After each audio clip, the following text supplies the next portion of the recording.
The folder was thinner than a magazine. That was the first thing Wren Holloway noticed when the caseworker slid it across the desk. 18 years of her life, sealed inside something that could fit in a back pocket. The light through the office window was gray and tired, the kind of light that belongs to government buildings on Monday mornings in early April. The caseworker had a box of tissue she kept pushing forward, even though Wren wasn't crying.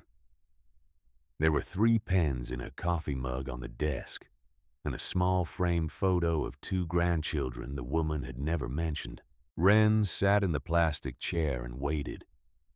She had learned how to wait. 7 foster homes teach you that. They teach you how to make your face look like nothing. They teach you how to keep your hands still in your lap. They teach you that the worst thing you can do in a room full of people deciding your future is to make a sound. So Wren made no sound. The caseworker spoke softly the way people do when they are about to say something that does not need softness. She was sorry. The state of Virginia had no further obligation. Wren's bed at the group home would be reassigned by Friday. There was a check for $43. There was the folder. There were no other living relatives on record. There was a directory of resources stapled to the back page, but the woman warned her that most of the phone numbers in it had not been updated in some time. Wren opened the folder. A birth certificate, March 12th, 2006. Mother listed as May Holloway. Father unknown. Place of birth, a hospital in a county Wren had never been able to find on a map. A single Polaroid clipped to the inside of the folder. A toddler on a linoleum floor in clothes 2 sizes too big. One small hand reaching out toward the edge of the frame, reaching for something the camera had not bothered to capture. The toddler in the photo had her eyes. She had carried that photograph in her wallet for as long as she could remember. Through every placement, through every new school, through every last day. It was the only piece of evidence she had that she had once been small enough for someone to hold. The hospital intake records came next. 6 months old. Left at a fire station in a county she had never visited. No note, no name pinned to the blanket. Just a baby in a winter morning and a list of 7 foster placements that started before she was old enough to remember her own name. Each placement had a single line of explanation, and every line said the same thing. Placement ended. No reason, no cause, no record of who had loved her or who had given up. Just the cold language of a system that had no time for stories. The caseworker handed her the check and asked if she had somewhere to go. Wren said yes. She didn't. She picked up her duffel bag and walked out of the office and into the kind of April morning that lies to you. The sun was bright, but the air was sharp. The trees along Broad Street were just beginning to think about leaves. People walked past her on the sidewalk on their way to jobs and lunches and lives, and not one of them looked at the girl with the duffel bag. Because there is no part of the world less visible than an 18-year-old with nowhere to be. Wren stood on the corner for a long time. She did not know yet that she would remember that corner for the rest of her life. She did not know yet that the woman who had handed her $43 in a folder thinner than a magazine had given her the last piece of paperwork the state of Virginia would ever sign on her behalf. She only knew that her wallet contained 1 Polaroid, 1 birth certificate, 1 check, and a name she had never been able to attach to a face. She put one foot in front of the other. The first week was the hardest because she kept expecting it to get easier. She found a maintenance shed behind a shopping plaza on the east side of the city, tucked into the corner where the security cameras did not reach. She figured that out by watching the guards route for 2 nights from a bench across the parking lot. 7 foster homes had taught her how to notice patterns, how to read a room, how to find the seam in a building where you could pass through unnoticed. She slept on the gravel with her duffel bag for a pillow and her sweatshirt zipped over her head. And in the morning, she folded her sleeping bag tight and hid it behind a rusted condenser unit so she could carry less weight on her back during the day. She ate at a soup kitchen on Tuesdays and Thursdays. On the other days, she bought the cheapest food she could find. A loaf of bread lasted 3 days if she rationed it. A jar of peanut butter stretched to 5. She kept her toothbrush in a small plastic bag and brushed her teeth in the sink of a gas station bathroom at 2 in the morning, when the cashier behind the counter was watching the small television above the cigarette display and not paying attention to who came in and out. She washed her clothes in that same sink 2 pieces at a time, wringing them out under fluorescent lights that buzzed like flies. By the end of the second week, she had $19 left. By the third week, her phone had died. She did not have money to charge it. The public library wanted $1 an hour for outlet access, and $1 an hour was a quarter of a day's food. So she let it die. She lost the soup kitchen schedule with it. On a Thursday morning, she walked 12 blocks to a church she remembered serving meals at, only to find that the location had changed and there was no sign on the door, and no way for her to know. She drank water from a park fountain and sat on the curb in the afternoon sun and tried to remember the last time someone had said her name out loud. She could not remember. That night, she did not sleep behind the shed. She walked to the southern edge of the city, past the warehouses and the rail yards and the truck stops, and she stood at the on-ramp of the interstate with her thumb out and her duffel bag at her feet. The first 3 drivers waved her off. The 4th slowed down. He was an older man in a flatbed truck pulling a load of pine logs north toward Pennsylvania, and he looked at her face for a long moment before he reached across the cab and pushed open the passenger door. He did not ask her name. He did not ask where she was going. He turned the heater up and turned the radio low and drove. The country music on his stereo was something old, something with steel guitar, and a man singing about a town he could not go back to. And Wren watched Virginia pass through the window in the dark.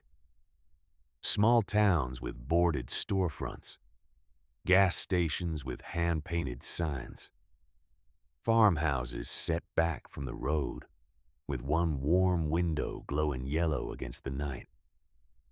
Everything looked like it belonged to somebody else. She slept for an hour, somewhere near the West Virginia line. When she woke, the trucker was eating a sandwich from a paper bag, and the radio was playing the morning news. He handed her half the sandwich without looking at her. Ham and cheese on white bread. She ate it slowly, one small bite at a time, the way you eat when you do not know when the next meal will come. The truck climbed into the Allegheny foothills, and the sky turned from black to gray to the pale silver color that mountains wear in the early morning. The trucker dropped her at a junction outside a town called Cedar Hollow. The population sign said 4,200, but the main street made that number feel generous. There was a hardware store on the corner with hand-painted letters on the window. There was a diner with a bell on the door and a hand-lettered menu taped to the inside of the glass. There was a courthouse with a stone front and a bulletin board out by the curb. and the bulletin board was papered in flyers for bake sales and lost dogs, and a charity run for a man Wren had never heard of. One flyer was bigger than the others. County tax auction. Saturday, 10 in the morning.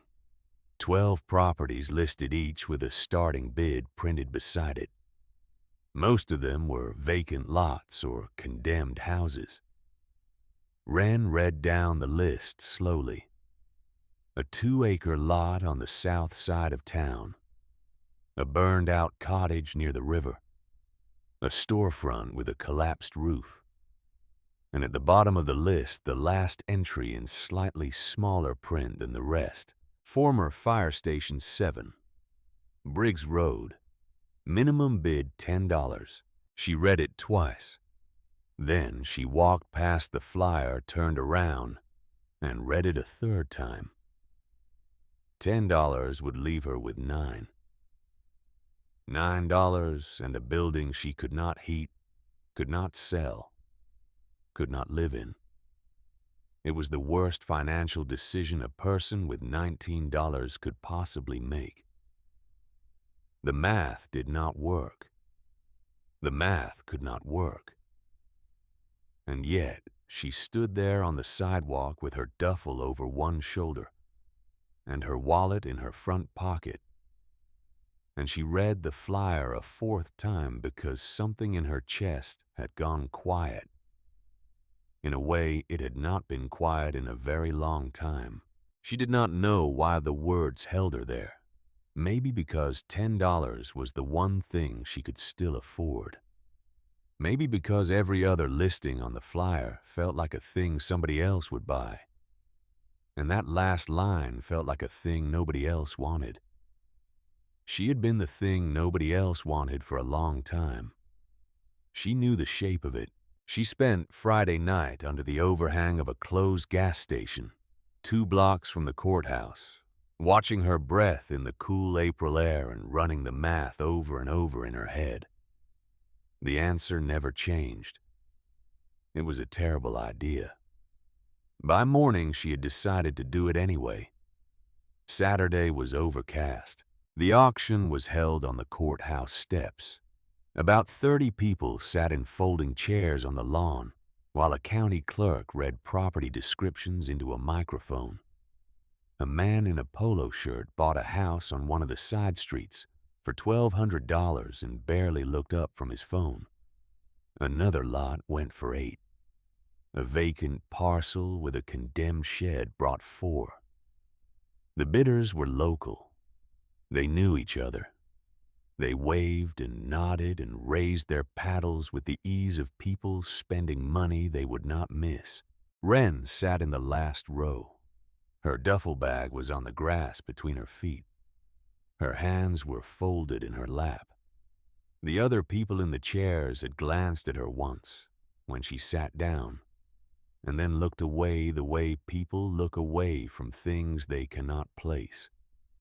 She kept her eyes on the clerk and waited.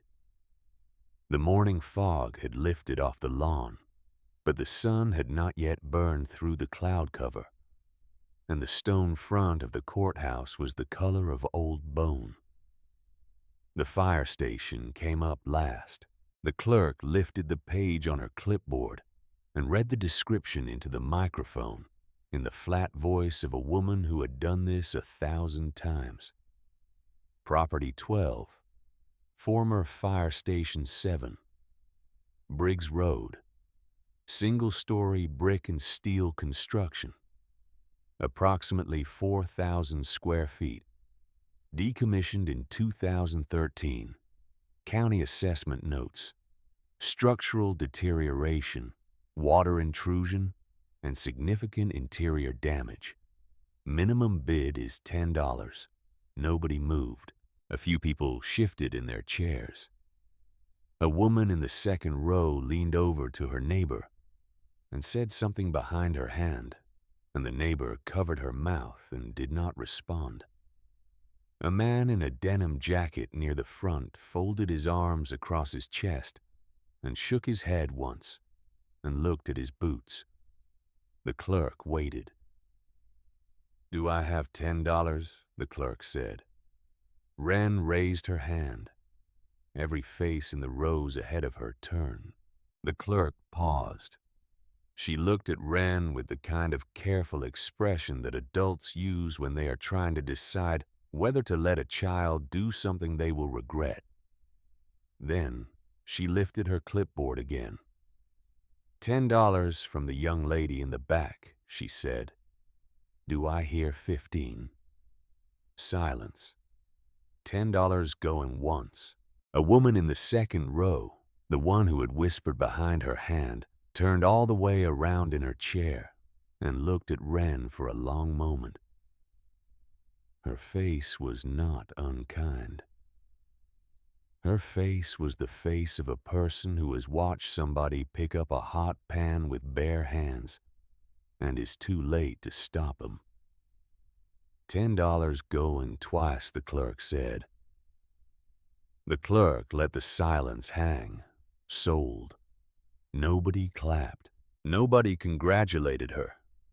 The man in the polo shirt gathered his papers and walked to his truck without looking back.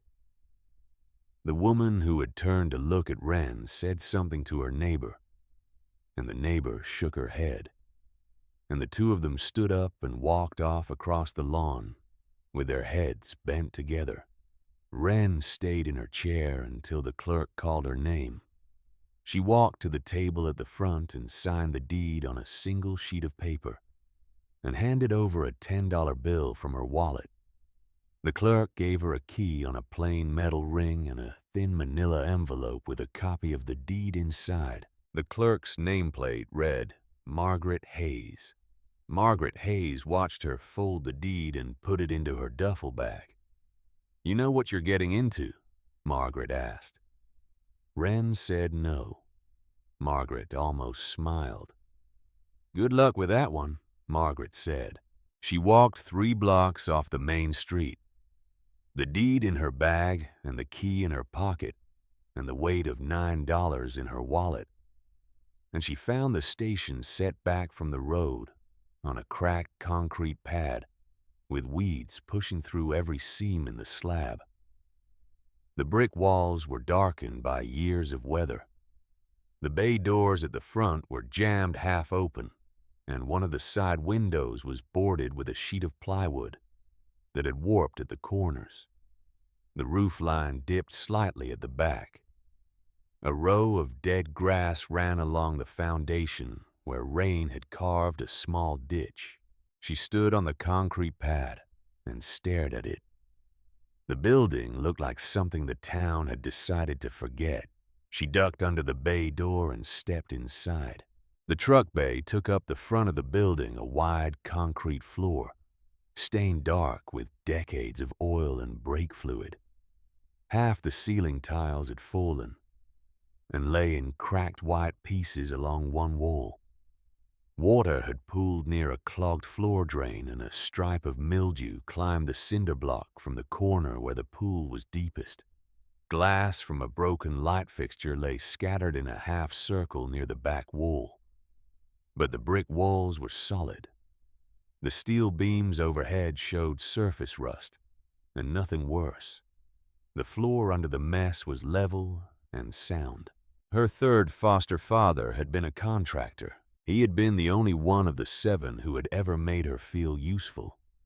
He had taken her out to job sites on Saturdays when she was 12 and put a hammer in her hand and a level in the other and taught her how to read a wall, the way a doctor reads a body. He had told her that a building never tells you what is wrong with it on the surface. You have to listen for the place where the sound changes. You have to feel for the place where the air does not move right. You have to look for the part of the structure that does not match the part beside it. That foster placement had ended after 6 months. The man's wife had decided she did not want a girl in the house, but what he had taught her stayed. She stood in the truck bay and read the building the way he had taught her to read it. The roof beams were sound. The brick was solid. The floor was level. The water damage was surface only. The mess was neglect, not collapse. This building had not died. Somebody had just left it alone too long. Somebody had stopped paying attention. And the strange thing, the thing that pressed against her chest as she stood there, with her duffel still over her shoulder, was that this building did not feel abandoned the way the foster homes had felt. It did not feel like it had been emptied out and discarded. It felt like it was waiting. She spent the rest of the afternoon clearing the bay. A push broom in the utility closet handled the broken glass. She dragged the fallen ceiling tiles into a pile near the bay door and unclogged the floor drain with a piece of bent wire, and the standing water drained on its own. By evening, she had cleared a clean rectangle of concrete in the far corner of the bay, about 10 feet on each side, dry and even and free of debris. She unrolled her sleeping bag in the center of it. She ate the last of her peanut butter straight from the jar. 3 swipes with her finger and the jar was empty. She licked her finger and set the jar next to her duffel and sat with her back against the brick wall and looked around the cleared space. The concrete was clean. The walls stood straight. The beams held the roof without complaint. It was a simple thing, maybe the simplest thing in the world, but Wren could not remember the last time she had been somewhere that felt this solid. Every foster home had thin walls and shared rooms and rules posted on the refrigerator, and somebody else's name on the mailbox. This place was 4,000 square feet of nobody telling her where to sit. She pulled the Polaroid from her wallet and held it in the fading light. The toddler on the linoleum floor, the hand reaching for the edge of the frame, her own eyes looking back at her from a face she could not remember being. She studied the picture the way she had studied it 10,000 times before. And for the first time it occurred to her that maybe there had been someone on the other side of that reaching hand. Maybe somebody had been standing just outside the frame. Maybe she had not been reaching for nothing. She put the Polaroid back in her wallet. She lay down on the sleeping bag. The concrete was cold through the fabric, and the air in the bay smelled of brick and old oil, and the green smell of weeds pressed against the foundation outside. The ceiling above her was open beams and wiring. It was the first roof she had had over her head in 3 weeks. She slept straight through until morning. Daylight changed everything. Sun came through the east windows and lit the truck bay in pale yellow stripes that crossed the concrete floor and reached the far wall. Wren sat up in the sleeping bag and saw the full layout for the first time. The bay took up the front 2/3 of the building. Behind it, a cinder block partition led to a narrow hallway with rooms on either side. A bathroom with the door off the hinges. A small kitchen with a counter and a sink and nothing else. A bunk room with 4 metal bed frames bolted to the walls and the mattresses long gone. She tested the faucets. Dry. She flipped the switches. Dead. The building had been cut off from everything, but the pipes were intact, and the breaker panel in the utility closet still had switches in it, and reconnection was possible. Not today. Not cheap. But possible.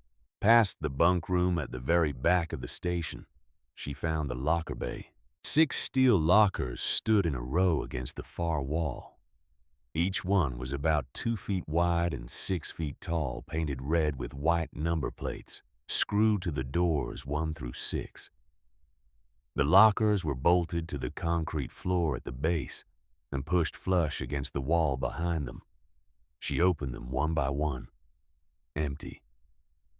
dust and bent wire hangers. The fourth had a pair of cracked rubber boots with the soles separating. The sixth had a photograph taped to the inside of the door, faded almost white by years of sealed darkness but still readable. A group of men in turnout gear standing in front of the station with a fire engine gleaming behind them. The corner of the photo was dated in pencil 1994. She closed the locker door and stepped back. That was when she saw it. Every wall in the station was red brick with white mortar.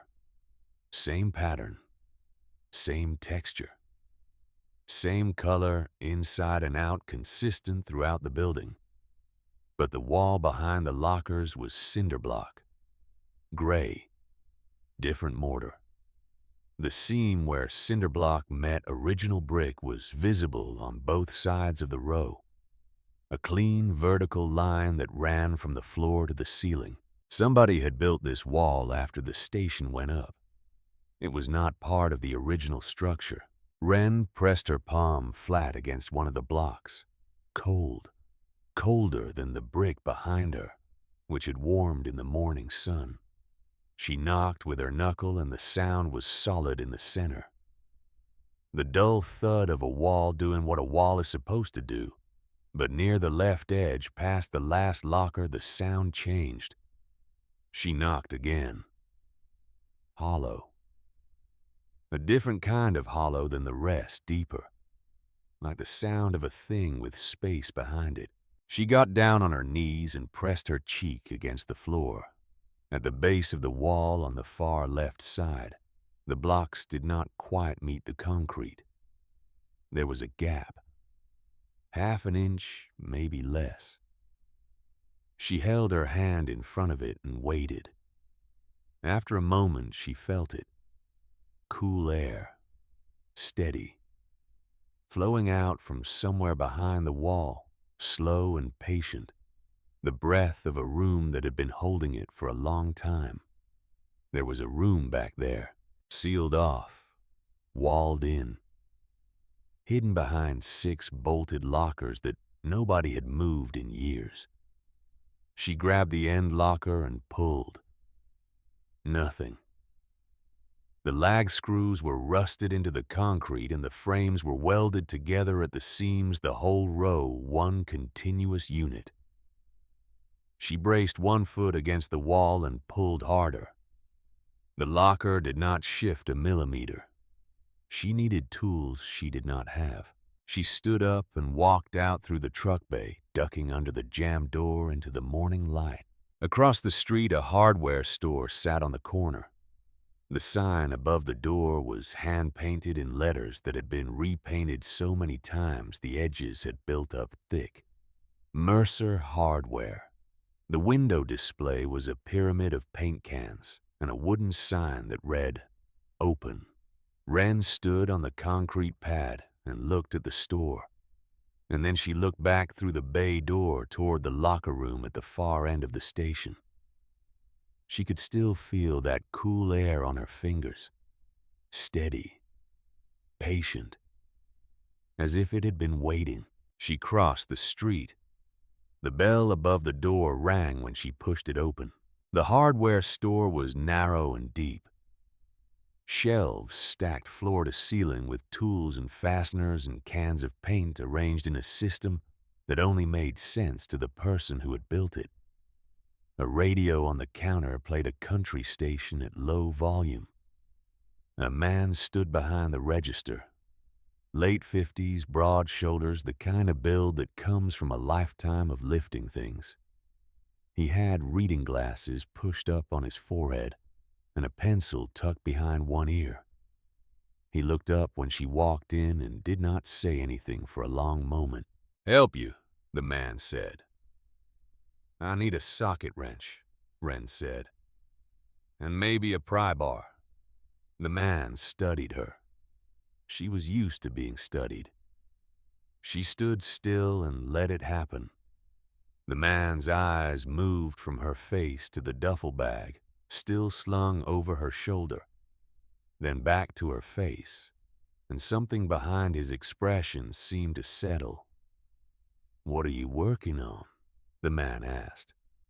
"The fire station," Wren said. "Across the street."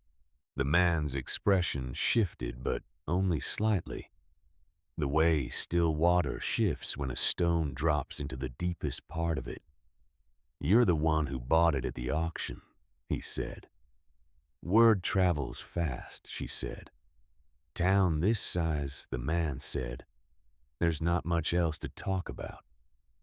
He came around the counter and led her down an aisle.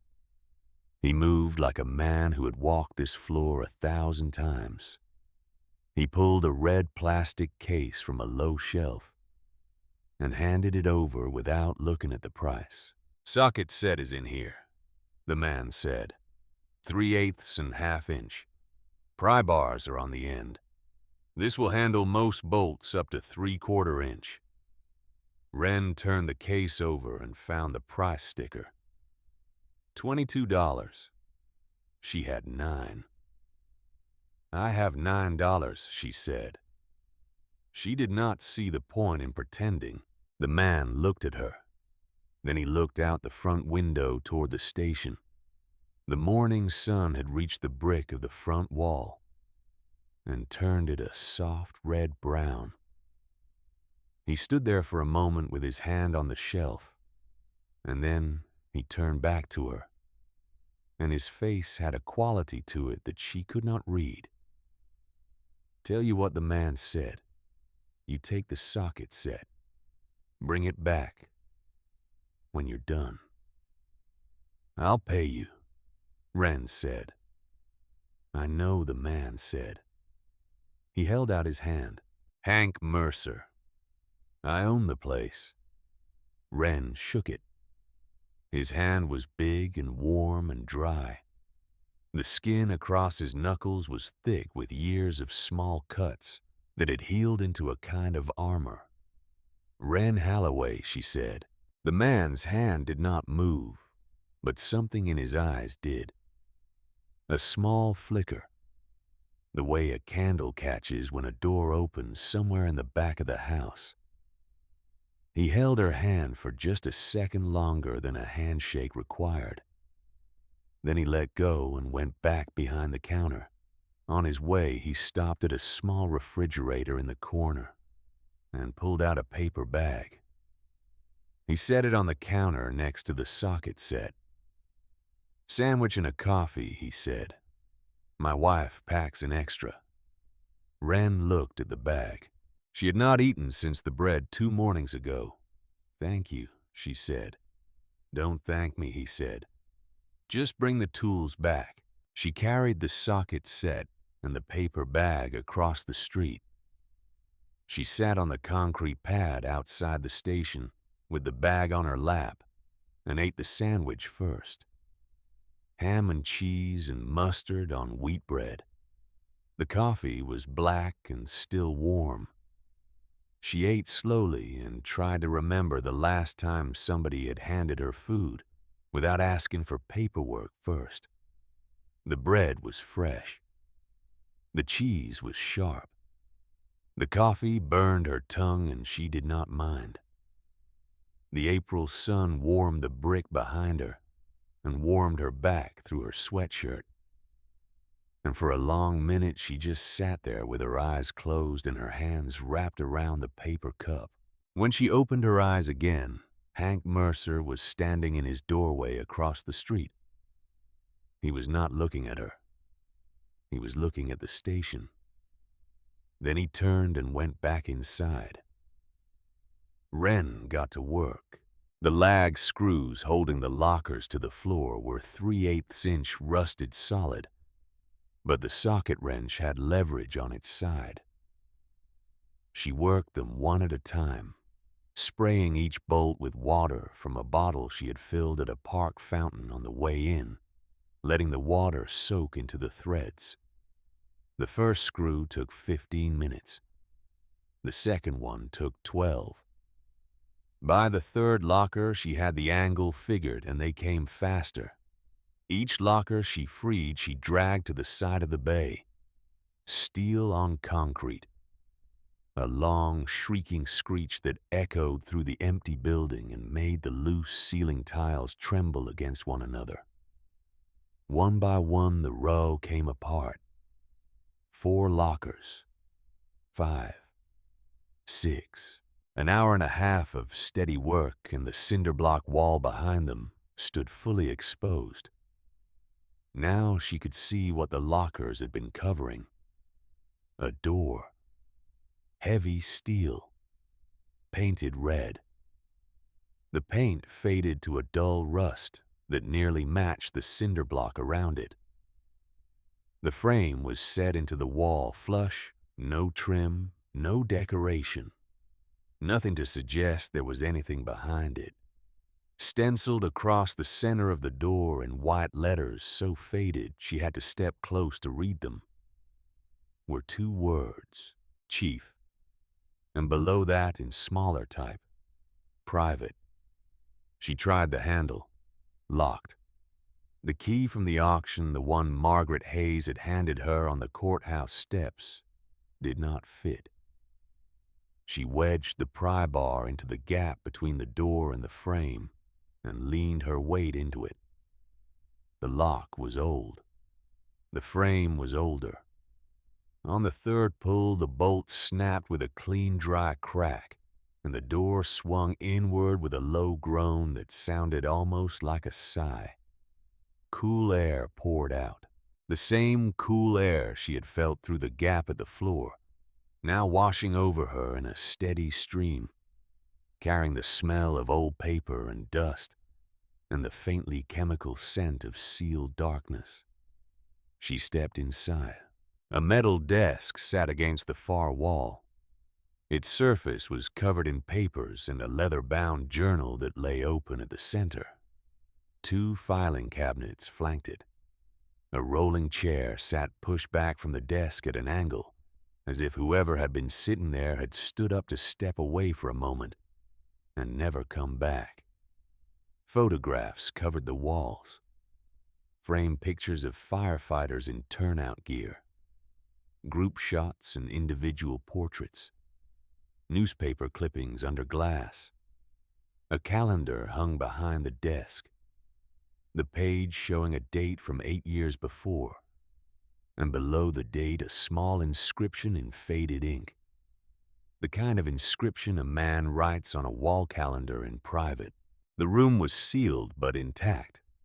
No water damage, no mold. The cinder block and the steel door had kept the weather out completely. A fine layer of dust covered every surface undisturbed and perfectly even. Nobody had stood in this room in a very long time. Wren stood in the doorway and let her eyes adjust. The air in the room was cold against her cheeks. The light from the truck bay reached only the threshold and stopped there as if it were not sure it had permission to enter. She stepped over the threshold. The chair creaked under her weight when she sat down and rolled an inch on the concrete floor. The leather journal lay open on the desk in front of her. Small, careful handwriting filled the page in faded blue ink. A date from nearly a decade ago at the top of the entry. She began reading. The journal belonged to a man named Wendell Briggs, chief of the station for 40 years. Most of the entries were short. Equipment inventories, training schedules, notes about fire calls and building inspections, names of new volunteers, the weather on the day of a hose drill, the slow, ordinary work of running a small-town fire station. But threaded through those ordinary pages, certain entries were marked with a small star in the margin. On those pages, Wendell had kept a different kind of record. Dollar amounts, names, dates. April 14th, 2010, $350 to the Patterson family house. Fire on Oak Street Insurance denied the claim. September 2nd, 2011. $200 to Sandra Weeks for her husband's funeral. Fund balance $41,000. The entries went on for pages, dozens of them spanning years, each one a small sum given to a family in town.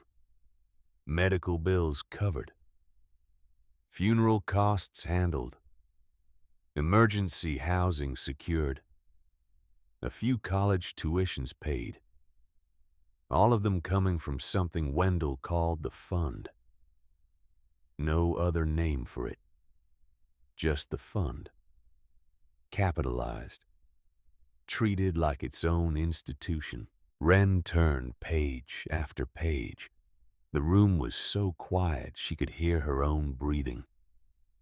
The dust in the air moved in slow, lazy spirals through the bars of light from the open door. She turned another page, and then she stopped. Two names appeared at the top of the entry, written with the kind of care that handwriting reserves for things it does not want to misspell. Two names side by side, circled in the same blue ink. Below them, a line that ran across the page in Wendell's slow, careful hand. Cal and May Halloway. She read the names again. Halloway. Her name. Her hand reached into her duffel bag without her telling it to and pulled out the manila folder. She slid the birth certificate onto the desk in front of her and laid it flat against the journal. Her finger ran down the line of the document until it stopped on the field she had read 10,000 times. Full legal name of child. Wren May Halloway. The room was very quiet. The cool air moved across the desk and stirred the corner of the page.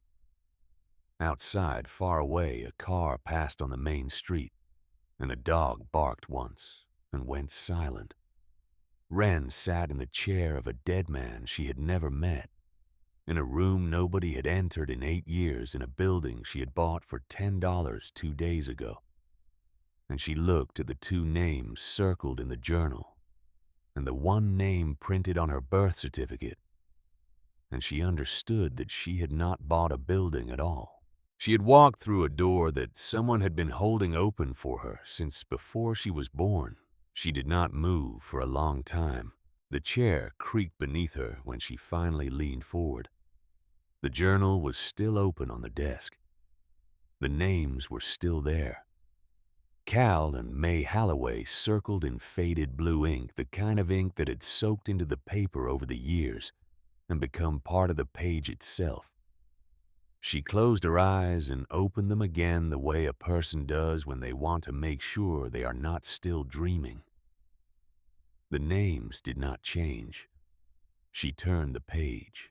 The handwriting was the same careful hand, but the entries were longer now, less like inventory, and more like a man writing letters to himself.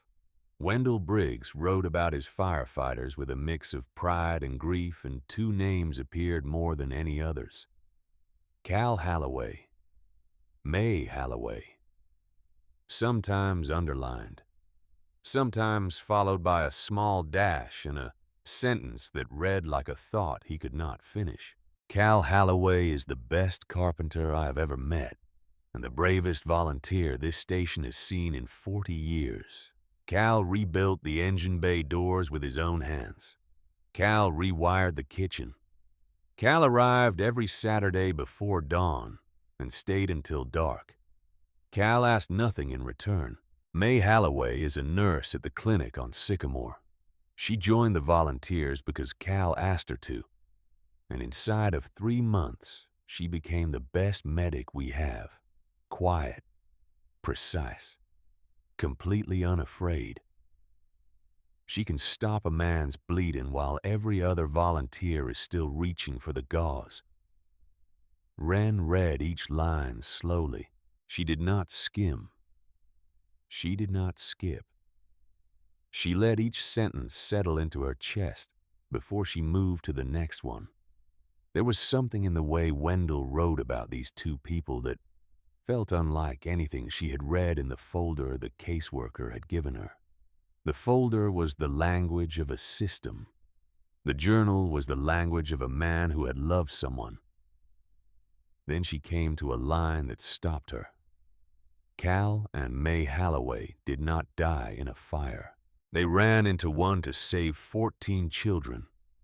And every one of those children is alive today because of what Cal and May did.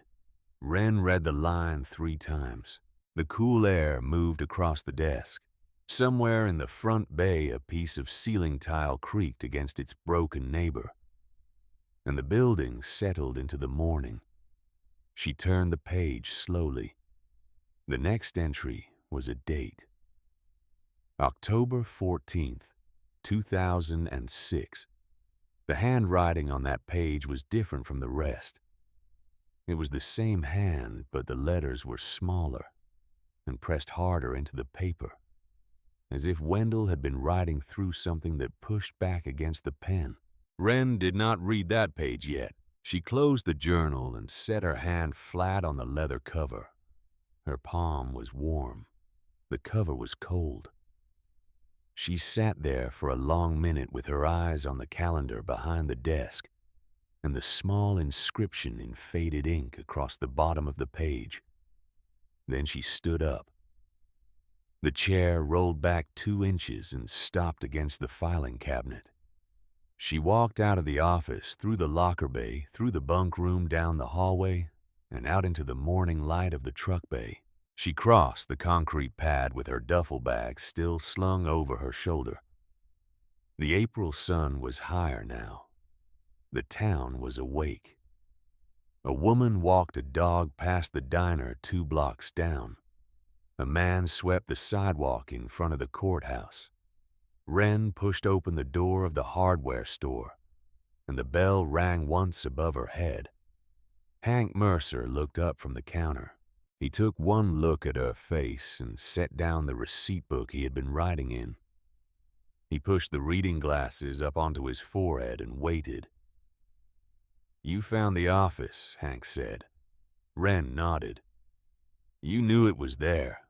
Everybody in this town knew Wendell had a room back there," Hank said. "Nobody knew how to get into it after he sealed it up. He built the wall himself," Hank said.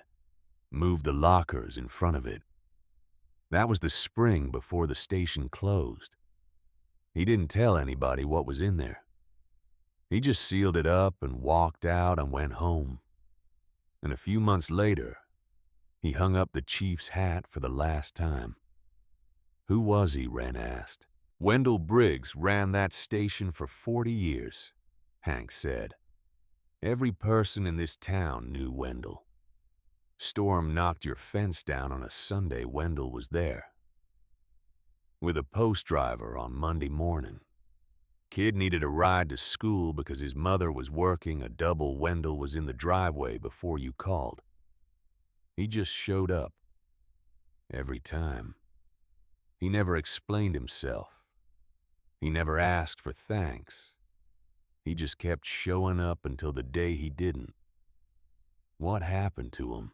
Hank looked at her for a long moment. "Heart attack," he said. "In the spring of 2016. 8 years ago, this May. He was in his garden on a Tuesday morning. His wife found him by the rose bushes. He was holding a photograph in his hand. Eleanor never told anybody whose picture it was. She just put the photograph back in his shirt pocket and buttoned the pocket closed and rode in the ambulance with him to the hospital." "His wife is still alive?" Wren asked. "Eleanor Briggs," Hank said. "Lives 3 blocks east of here. White house with the chain-link fence. Rose bushes along the front. She doesn't come out much anymore. Hasn't since Wendell passed." Wren nodded slowly. The names from the journal were still moving behind her eyes. Cal and May Halloway. 14 children. A fire. "The journal mentions 2 firefighters," she said. Cal and May Halloway. Hank went still. The easy way he had been leaning on the counter changed. His weight shifted forward. He did not say anything for a long moment. His hand came up to the bridge of his nose and pressed there once and dropped. "I knew them," Hank said. "What happened?" "October of 2006, Hank said. The old elementary school on Maple Street caught fire in the middle of the day. Electrical fault in the boiler room. The whole second floor filled with smoke in less than 10 minutes. 14 kids trapped on the upper hall. Every volunteer this station had responded that day. Cal and May went in first. They were the first ones through the front door and the first ones up the stairs. They got every one of those children out, carried them through the second floor windows down onto the rescue tarp. The volunteers had stretched along the side of the building." He stopped. He was looking at a point on the wall above her head, and his jaw was set in the way a jaw is set when a man is choosing his next sentence carefully. The stairwell collapsed before Cal and May could get back down. Hank said. They didn't make it out. Wren's throat closed. She did not know why. They were strangers to her. They were names in a journal and faces she had never seen. But her own name was on the birth certificate in the duffel bag at her feet, and the journal had her name in it twice. Did they have family? She asked.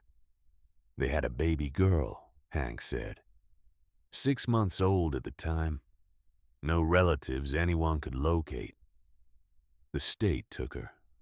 She went into the foster system. Wendell spent the rest of his life trying to find that child. Wren did not say anything. Her hand moved on its own. It went into her wallet and came out with the Polaroid. The toddler on the linoleum floor, the hand reaching toward the edge of the frame. She set it on the counter between them. Hank looked down at the photograph.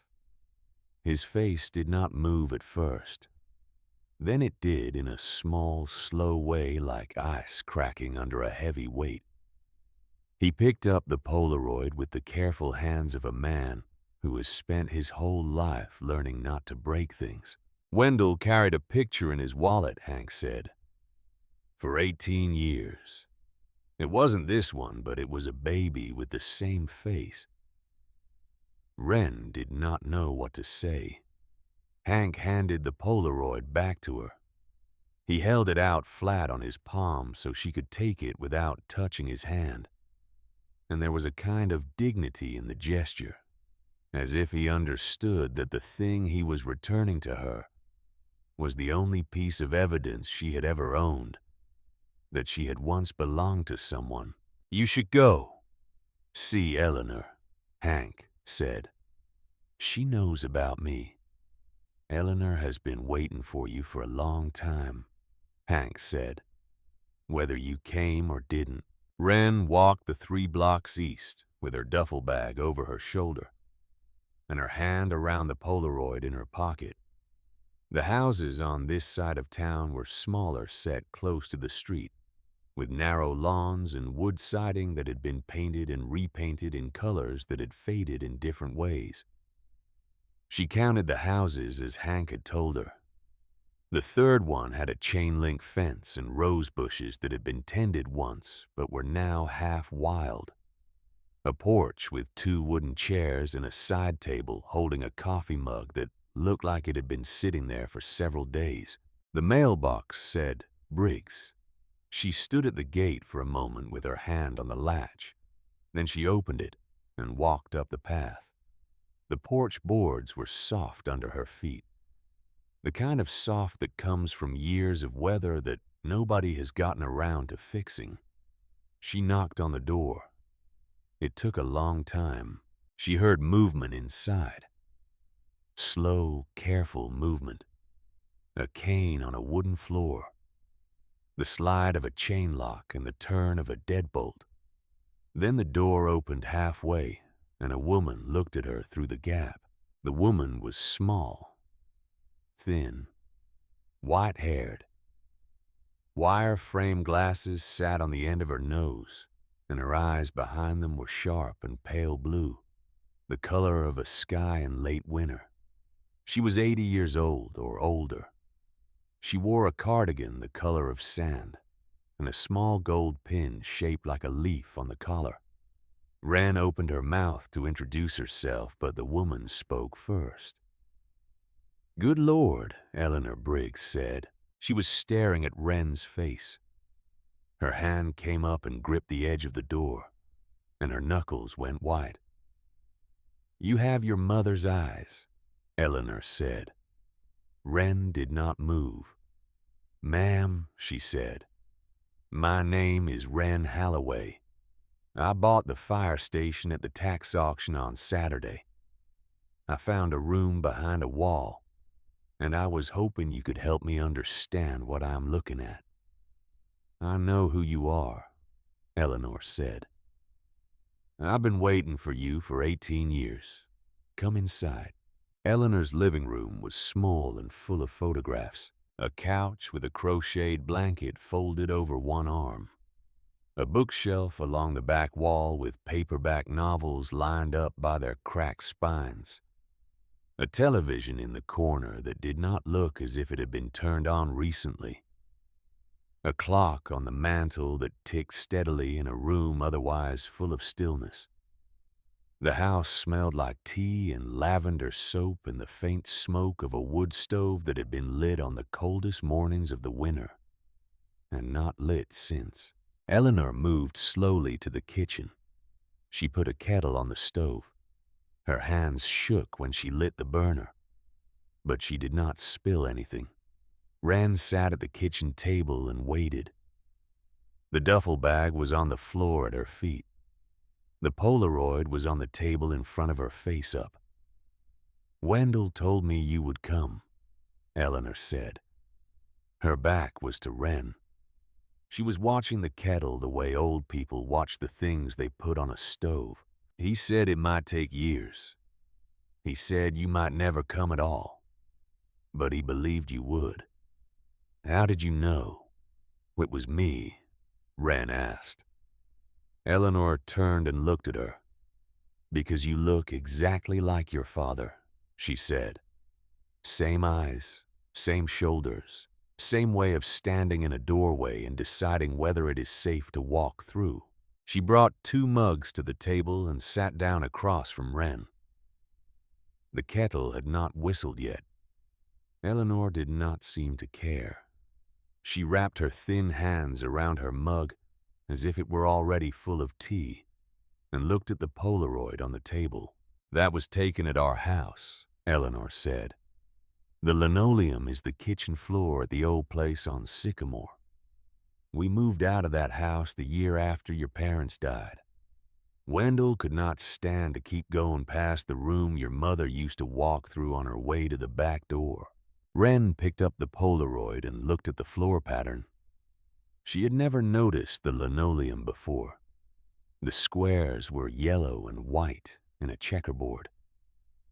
The toddler in the picture was reaching toward the edge of the frame towards something the camera had not bothered to capture, and Eleanor's voice came soft across the table.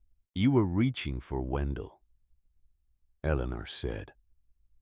"He was sitting on the floor about 4 feet away from you, just out of the frame. You were learning to walk, and he was holding out his hands, and you were trying to get to him. The picture is yours. I have always thought that.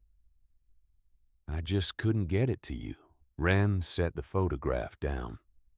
Her hand was shaking. "Tell me about them," she said. Eleanor took a long breath.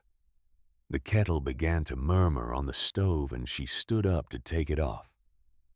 She poured the hot water into both mugs and sat down again. Her movements were careful and slow and certain. "Cal was a carpenter," she said. "He built houses for a living. He came to the station every Saturday to fix whatever was broken. Wendell used to say Cal could make a wall plumb with his eyes closed. He rebuilt the engine bay doors. He patched the roof twice. He fixed the plumbing the year the county said they could not afford a contractor. He had hands like a man who had been working with wood since he was a boy. Wren listened. Her own hands lay on the kitchen table. The knuckles were the same shape as her father's, she thought. But she did not know that yet. She only knew that she was sitting in a small kitchen in a town she had never heard of. And a woman she had never met was telling her about people whose blood ran through her own veins. May was a nurse, Eleanor continued, at the clinic in town. She joined the volunteers because Cal asked her to. Within 3 months, she was the best medic the station had. Quiet, steady, completely unafraid of any kind of injury. She could put her hands on a man bleeding from an artery and make her hands stop shaking by force of will. Wendell said she had the steadiest hands he had ever seen on a person under 30. They met at the station, Eleanor said, over fire drills and pancake breakfasts and long nights waiting for calls that sometimes never came. Wendell used to joke that the station was their church and the truck bay was their living room. They got married in the side yard of this house. Wendell walked your mother down the aisle because her own father had passed 2 years before. Your father cried during the vows. I have a picture of him crying somewhere in this house. I will find it for you. When did they have me? Wren asked. March of 2006, Eleanor said. May worked at the clinic until the week before you were born. Cal painted the nursery yellow because May told him yellow was the color of patience. He laid the floor himself. He built a wooden cradle in his shop and brought it to the apartment one night, and May cried when she saw it. She was not a woman who cried easily, but she sat down on the floor of that yellow nursery and put her hand on the side of the cradle and cried for almost an hour. You were the happiest baby I have ever seen, Eleanor said. Wren's eyes were wet. She did not wipe them. May used to bring you to the station in a car seat and set you on Wendell's desk while she ran drills, Eleanor said. You would sit there in that little seat and watch the volunteers move around the bay, and you would laugh. Wendell would lean over his desk and talk to you between calls. Once he told me he was negotiating an arrangement with you. He said he had explained to you that when you were old enough, you could come run the station. He said you had nodded at him. He believed it too. He told me about that arrangement for the rest of his life. Wren laughed. It was a short, broken sound. She did not know she had it in her. Eleanor laughed too. A thin, papery laugh, and the kitchen went quiet again, quiet. October 14th, Eleanor said. 2006. The school on Maple caught fire in the middle of the day. Electrical fault in the basement. The whole upper hallway filled with smoke in minutes. 14 children trapped on the second floor. Your parents were the first ones through the door. Cal led the way up the stairs. May went up right behind him. Eleanor's voice did not waver, but her eyes were wet. They got every child out, she said. Every single one. Cal kicked open the classroom door. May carried the smallest ones to the windows. They stretched a tarp along the side of the building, and the volunteers below caught each child as they came down. Cal handed children through that window for almost 6 minutes. May handed them too. The last child to come down was a little girl who could not have been more than 5 years old. Your mother wrapped her own jacket around that child before she handed her out the window, because the girl was wearing only a thin dress and the smoke was getting bad.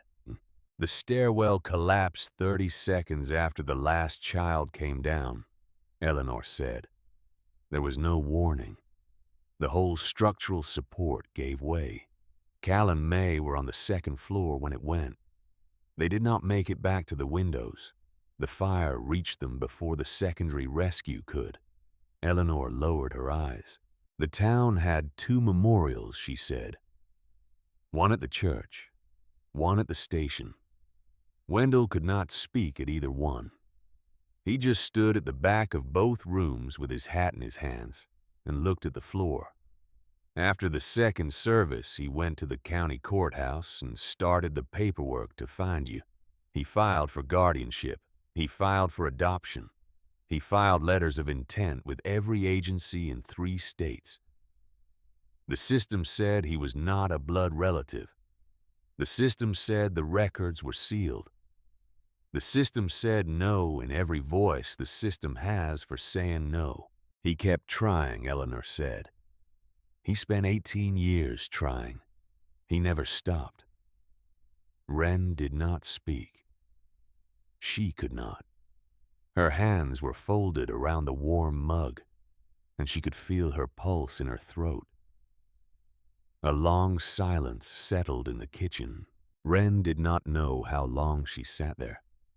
The clock on the mantel ticked. The kettle on the stove had gone cold. A car passed outside on the street and faded toward the corner. Eleanor reached across the table and laid her hand on Wren's hand. Her fingers were thin and cold, and her grip was firm. They loved you, Eleanor said. I want you to know that. They loved you from the minute you were born. Wren nodded. She still could not speak. Eleanor pushed her chair back. She moved slowly to the bookshelf along the back wall, and her hand traced the spines until it stopped at a thin photo album. She brought it back to the table and set it down between them.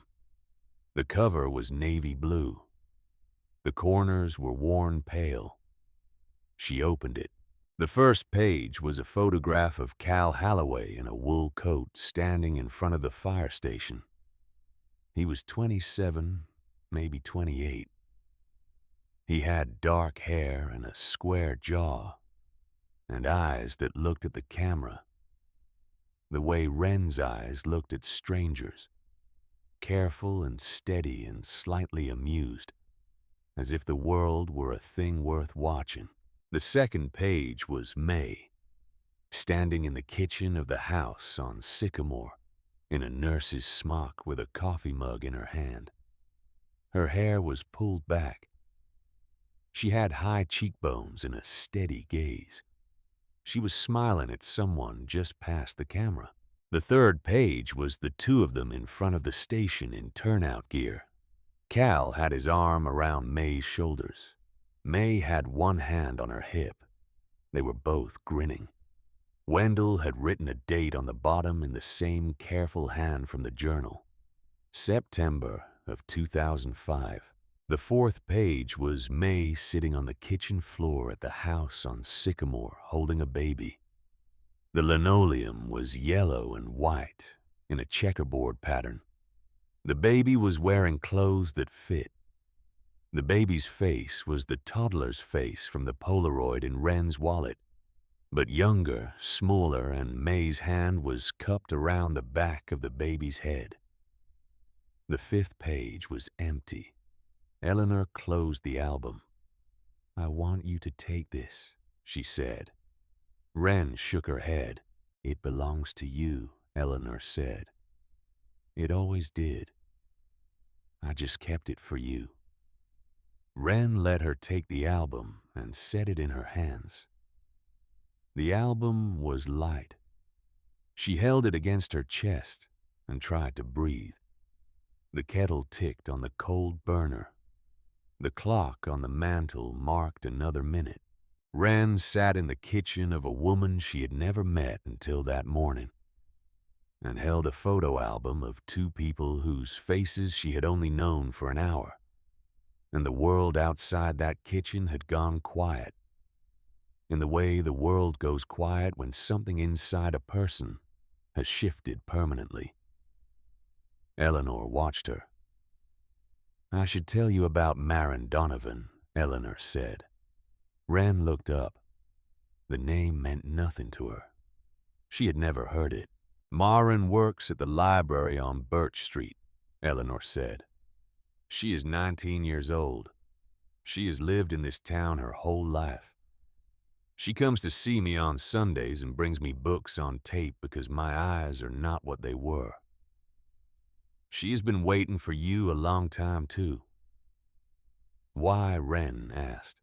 "Because your mother saved her life," Eleanor said. "Marin was the last child your mother handed out the window.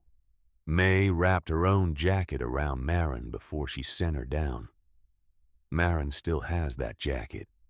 She has had it folded in a cedar chest in her bedroom for 18 years.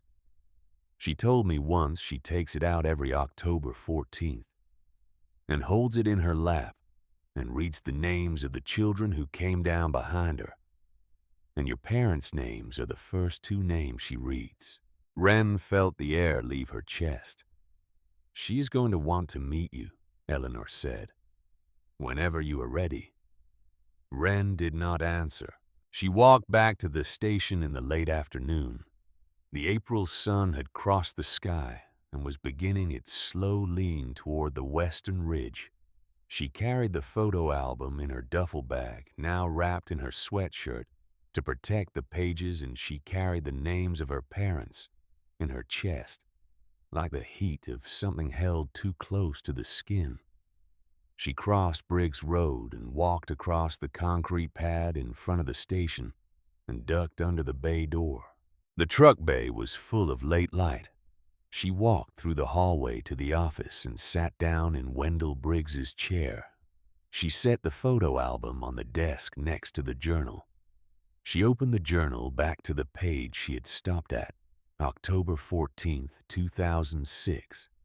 The handwriting was smaller and pressed harder than the pages before it. She made herself read it. "A school fire today," Wendell had written. 14 children, all alive. Cal and May did not come out. I do not know how I will write the next entry in this book. The next entry was 3 weeks later. Wendell wrote that he had started the paperwork to find the baby.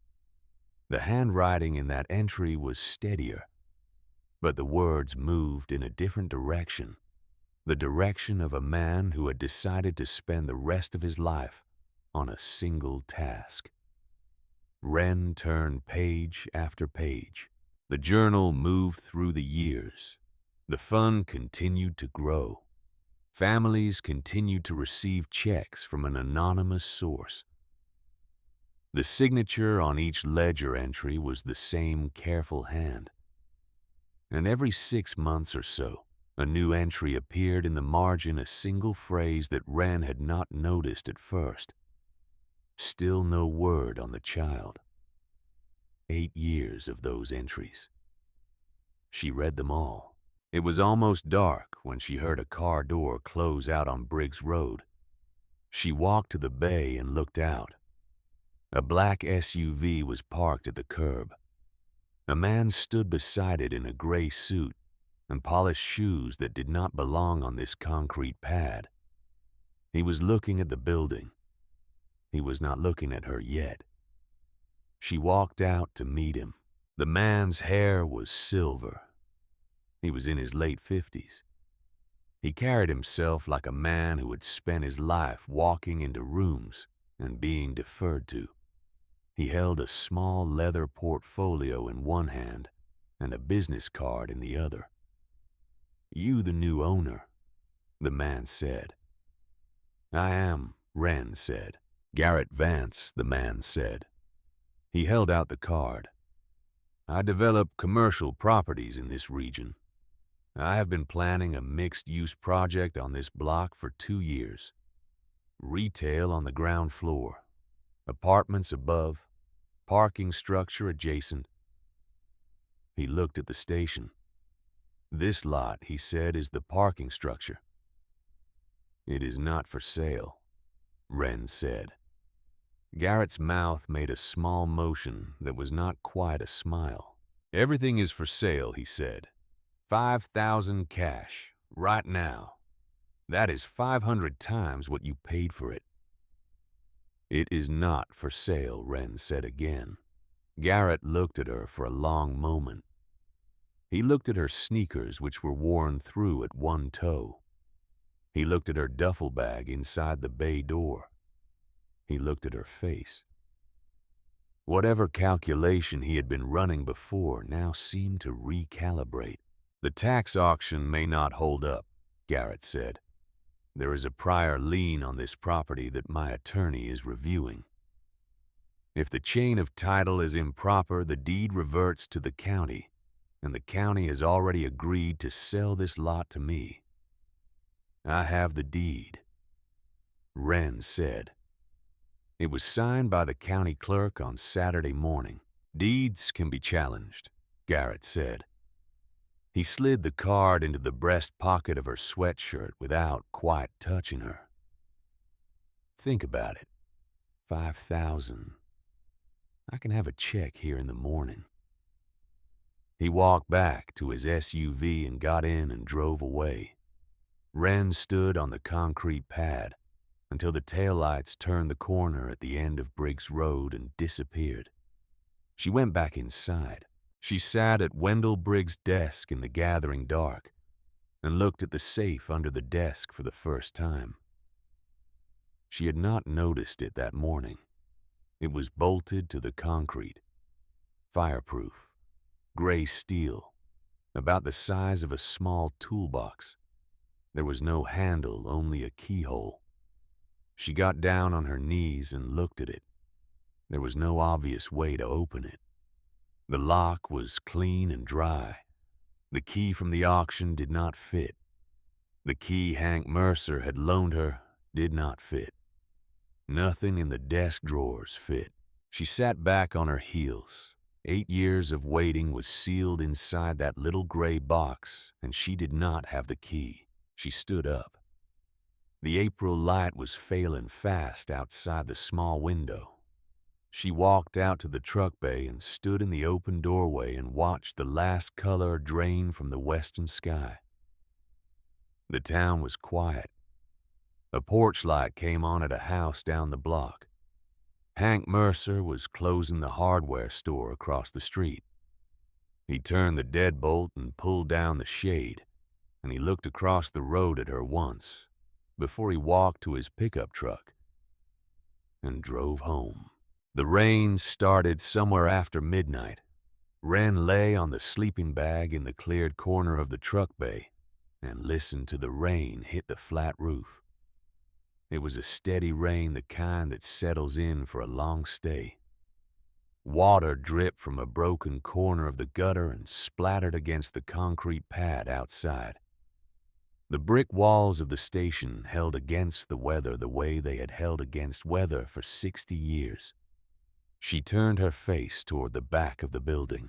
The office door was open. The chief's desk sat in the dark behind it. The safe sat under the desk. 8 years of sealed paper. 18 years of a man's searching. A small gray box she could not open. She thought about her father's hands building a cradle in his shop late at night. She thought about her mother wrapping her own jacket around a 5-year-old girl named Marin Donovan and sending her out a second-floor window. She thought about a man named Wendell Briggs sitting in his garden on a Tuesday morning 8 years ago with a photograph of a baby in his shirt pocket and the May sun on his face. She did not sleep. The rain kept falling.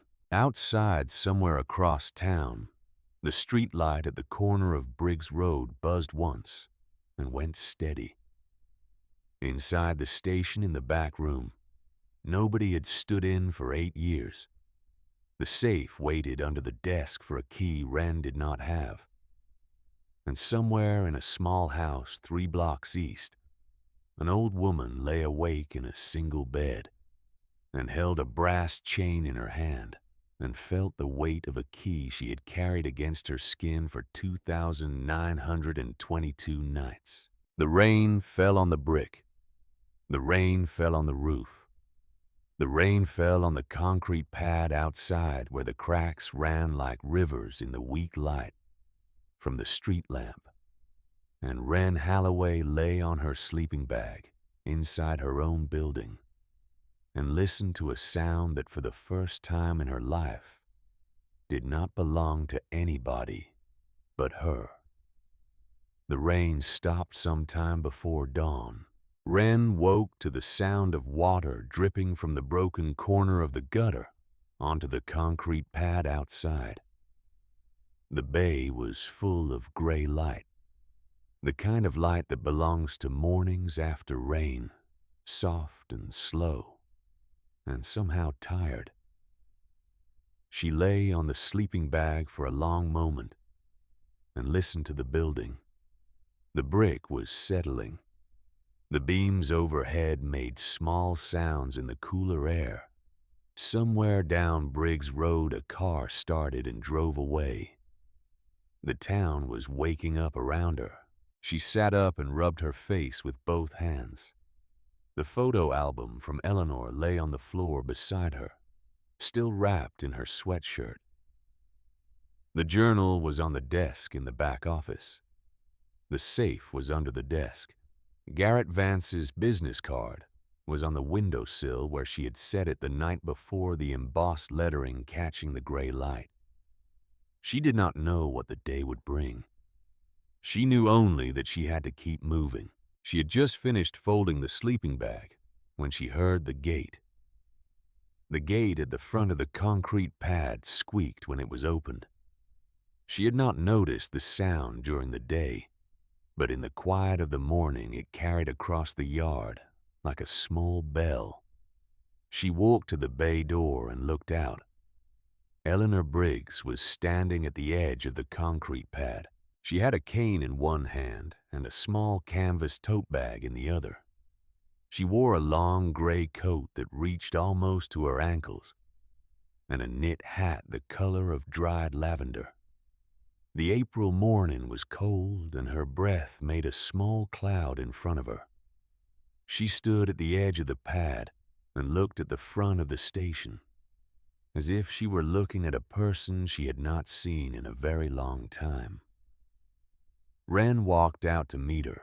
"I have not stood in this yard," Eleanor said, "since the morning my husband sealed the office and walked home for the last time." "I should have come sooner," Wren said. Eleanor shook her head once. "You came when you came," she said. "That is how it was always going to happen." She started toward the bay door, and Wren walked beside her, one hand under Eleanor's elbow, without being asked. The old woman's weight was almost nothing. She moved like a person who had learned how to move through pain without complaining about it. And there was a stillness in her that was not weakness, but the opposite of weakness. They ducked under the bay door together, and Wren turned on the work light she had clipped to the rafters the day before. Eleanor stopped in the middle of the truck bay and looked at the cleared rectangle of concrete where Wren had been sleeping. She put her hand on her chest. "Cal taught Wendell how to mix the concrete for that floor in the summer of 1990, she said. The original floor had a crack across the middle that they could never get to stop spreading. Cal said you had to pour a new top layer thick enough to hold its own weight. He stood in this bay for 2 days in the heat and showed Wendell how to do it right. The two of them poured this floor together. Cal would not let Wendell pay him. He said it was his contribution to the station." Wren had not noticed the floor. She looked at it now. It was poured smooth and level. The seam where the new layer met the original foundation along the walls was almost invisible. Her father's work was the floor she had been sleeping on. She did not know what to say to that. Eleanor moved on slowly. She walked through the bay and into the hallway. She paused at the door of the bunk room and looked at the 4 metal bed frames bolted to the walls. She put her hand on the door frame as she passed. In the locker room, she stopped at the row of 6 lockers Wren had dragged to the side of the bay. She ran her fingers along the painted number plates. 1, 2, 3, 4, 5, 6. Her fingers paused on the 4th. That was Cal's, Eleanor said. Wren looked at the locker. The 4th one. The one with the cracked rubber boots inside. She had not known. She had pulled it out from the wall with the others without knowing. Eleanor looked at the open steel door of the office. She did not move for a long time. The gray light from the bay door fell across her face in a way that softened her years, and Wren could see just for a moment the woman Eleanor must have been. At 30, the woman who had stood at the back of her own kitchen and watched Wendell Briggs bring home a man named Cal Halloway for the first time. Then, the moment passed and Eleanor lifted her chin and walked through the open door into the room her husband had sealed 8 years before. She did not cry. She stood in the doorway and looked around the room, and her face did all the work that crying would have done. She looked at the photographs on the walls, the framed group shots, the newspaper clippings under glass, the calendar behind the desk with the date from 8 years ago. Her eyes moved across each object, the way a hand moves across a familiar countertop in the dark. He spent more time in this room than in our house, Eleanor said. She walked slowly around the desk. She set her hand on the leather cover of the journal. She looked down at the desk, and then deliberately she looked at the floor beneath it. The safe is still there, Eleanor said. Yes, Wren said. I have something for you, Eleanor said. She reached up to her collar and drew a thin chain out from beneath her cardigan. The chain was the color of antique brass, worn smooth in the way that metal wears when it has been against skin every day for a long time. On the end of the chain hung a key, small, brass. The bow shaped like a leaf, the same shape as the leaf pin on Eleanor's collar. Eleanor unclasped the chain at the back of her neck. Her hands shook, but she did not drop it. She slid the key off the chain and laid the chain on the desk. She held the key out to Wren on her open palm. Wendell gave me this the week before he died, Eleanor said. He told me to keep it until the day Cal and May's girl came home.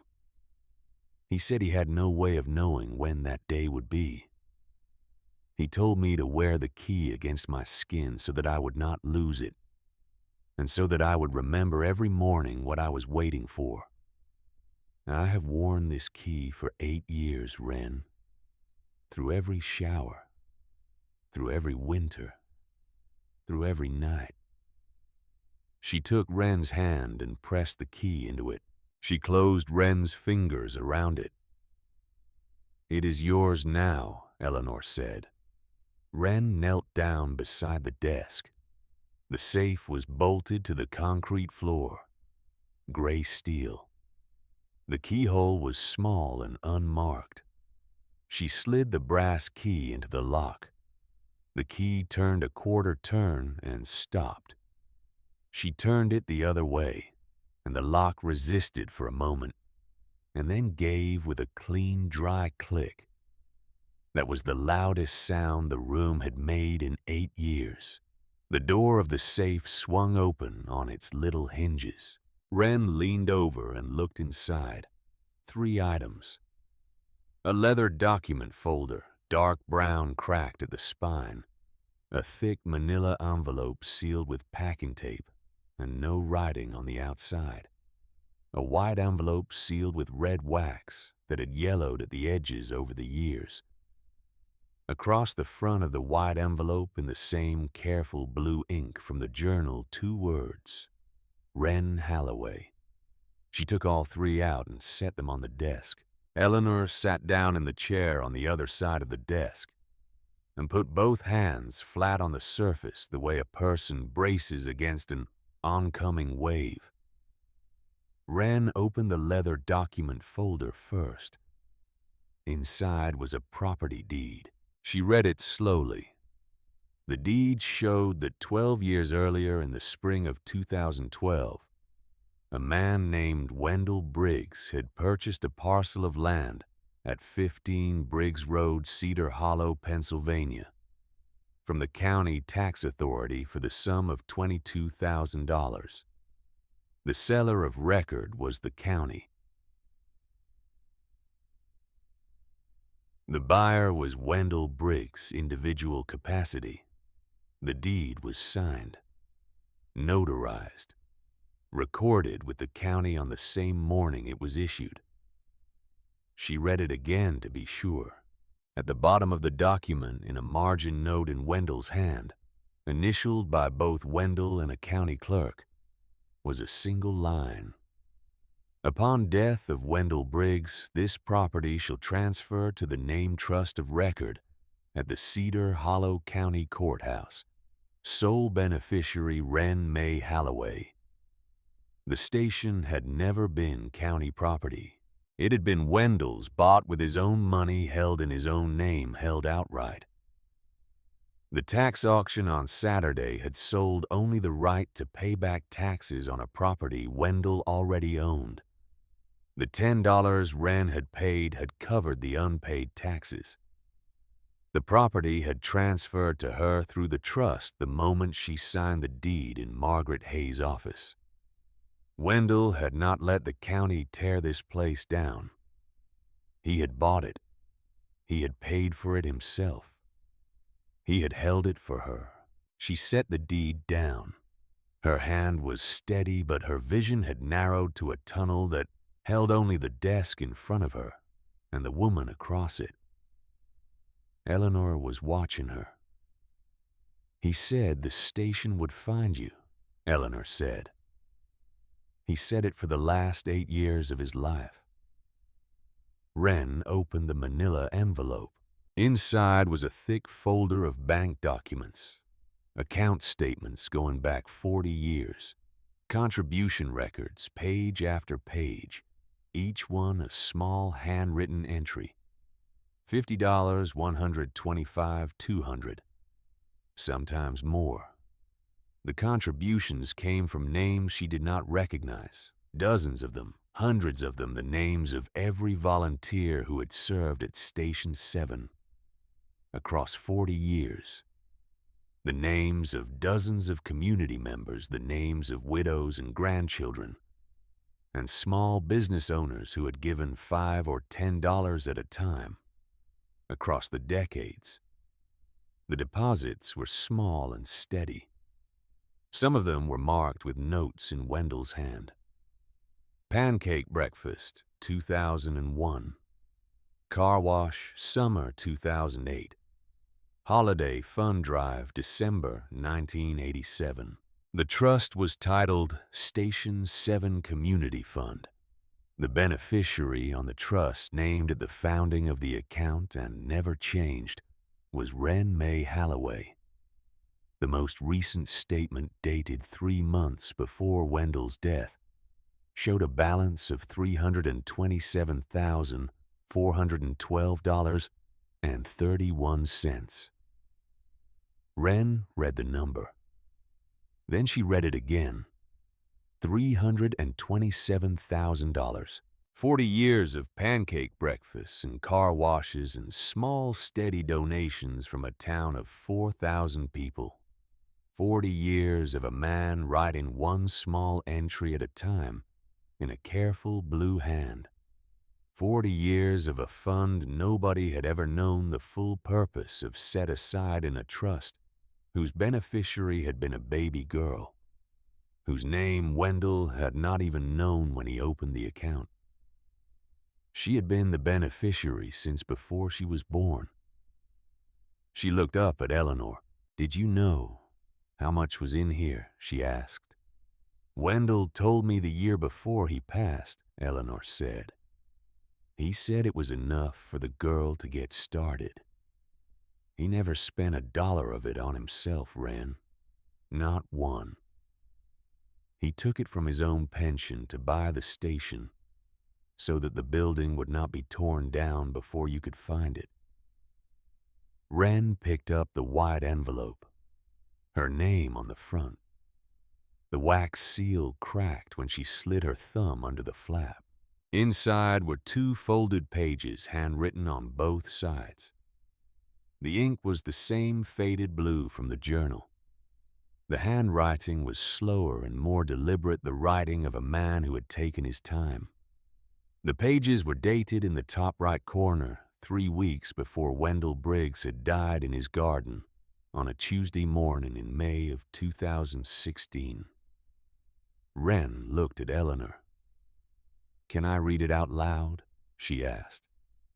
"Please," Eleanor said. Wren unfolded the pages. "Dear Wren," the letter began, "I do not know how old you will be when you read this. I have been looking for you for 10 years, and I have a feeling I will not find you in the time I have left. If you are reading this, then the station has found you instead. That is fine. I have made my peace with that. A building can be more patient than a man." Wren's voice was steady at first. It did not stay steady. "Your parents were Cal and May Halloway," Wendell had written. "Your father was a carpenter and the best volunteer firefighter I ever trained. Your mother was a nurse and the bravest woman I have known in my life. They served at this station for 4 years, and they loved every minute of it. They loved the work, and they loved the people, and they loved each other. When you were born, your father painted the nursery yellow. Your mother brought you to the station in a car seat and set you on my desk while she ran drills. You were the happiest baby I have ever seen." On October 14th, 2006, the old elementary school on Maple Street caught fire. 14 children were trapped on the 2nd floor. Your parents were the first ones through the door. They got every one of those children out. Every single one. The stairwell collapsed 30 seconds after the last child came down. Your father and mother did not die in a fire, Wren. They died running into one because there were children inside who needed them. There is no better way to describe who they were. "I tried to find you after the fire," Wendell had written. "I called the county. I called the state. I wrote letters. I hired a man to search for you. I spent more money on that search than I should have. The foster system had rules I could not work around. Nobody would tell me where you were. I spent 10 years trying. I never stopped. The man I hired said he was sorry. The county said it was the law. Every door I knocked on closed before I could get my foot inside." Wren turned the page. Her hand was shaking, but the words on the page were not shaking. "I started the fund at this station 40 years ago," Wendell had written, "because I believed every community needs a safety net that does not come with paperwork. Small donations from every firefighter, every community event, every neighbor who could spare $1. We helped families with medical bills, with funerals, with housing, with college. I never put my name on any of it. People accept help more easily when they do not have to say thank you. After your parents died, I set aside the largest part of the fund for you. It is not charity, Wren. It is what your parents earned by the way they lived and the way they served this town. Every firefighter who has donated to that fund in the last 10 years knew that part of the money was going to Cal and May's daughter. They gave willingly. This town remembers your parents, Wren, even when nobody has said their names out loud for a long time. I bought the station with my own money, Wendell had written, because the county wanted to tear it down for a parking structure. I could not let that happen. This is where your parents worked and laughed and fell in love. This is where they left from on the day they saved those 14 children. If I cannot bring them back to you, I can at least make sure their station is standing the day you find it. I have sealed this office because I do not trust the county to preserve it.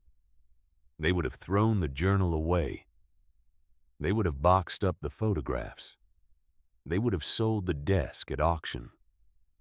I am writing this letter knowing that the things in this room are the only things I can leave you. The deed. The fund. This letter. Use them however you see fit. Help people. Be the kind of woman your parents would recognize. The last line of the letter ran across the bottom of the second page. You were never forgotten, Wren. Not once. Not for a single day. Wren folded the letter. She put it back in the envelope. She set the envelope on the desk and pressed her hand flat against the wax seal. Eleanor reached across the desk and put her hand on top of Wren's. Her fingers were thin and cold. Her grip was firm. He wrote that 3 weeks before he passed, Eleanor said. He brought the envelope home from the bank. He showed it to me at the kitchen table. He told me where the safe was and which drawer the key would be hidden in. He told me that when the girl found the envelope, she would know she had never been forgotten. Wren did not speak. She could not. The room was very quiet.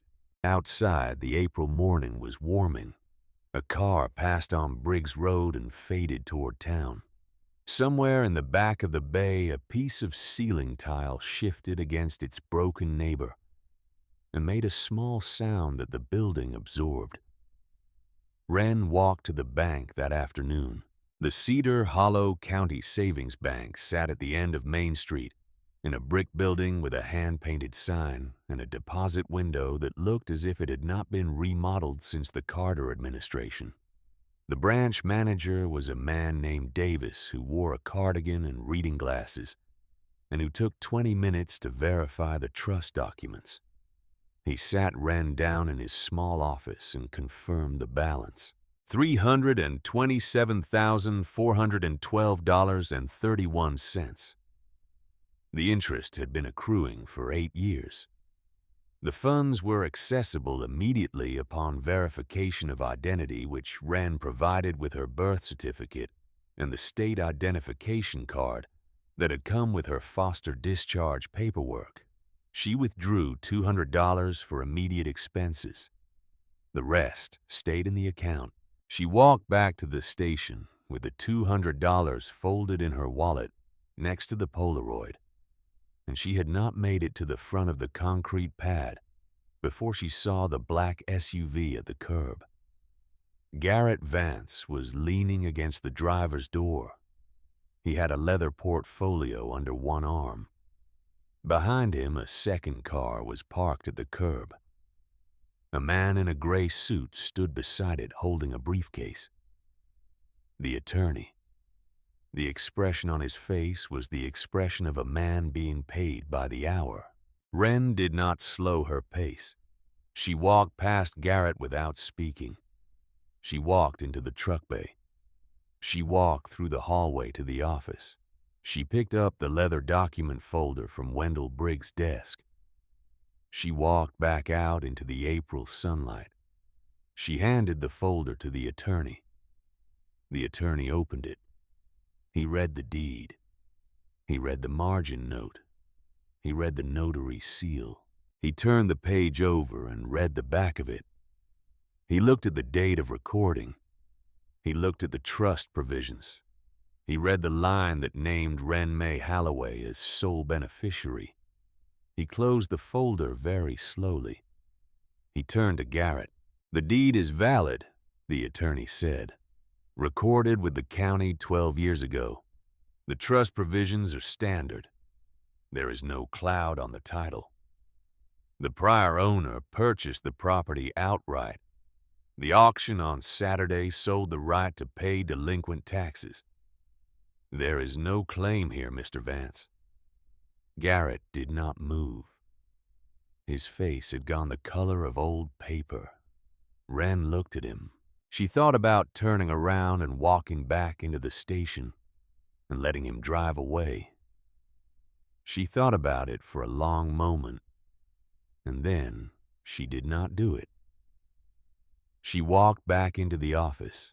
She opened the filing cabinet by Wendell Briggs' desk. She pulled out a single folder thick with paper, and she carried it back outside. She set the folder flat on the hood of Garrett's SUV. "This is the contribution ledger of the Station 7 Community Fund," she said. 40 years of records. Every donation. Every dollar in. Every dollar out. Wendell Briggs kept these in his own hand. She opened the folder. She turned the pages slowly until she found the one she wanted. She set her finger on a line of the ledger. "Howard Vance," she read. $50 per month from January of 1969 to December of 1989. 20 years of monthly donations. $12,000 in total contributions to the Station 7 Community Fund. Garrett looked at the page. His mouth opened and then it closed. "That is my father," he said. "I know," Wren said. She turned the page. She turned another. She found the second ledger she had pulled from the cabinet that morning. She opened that one too and set her finger on a single line. "September of 1989, she read.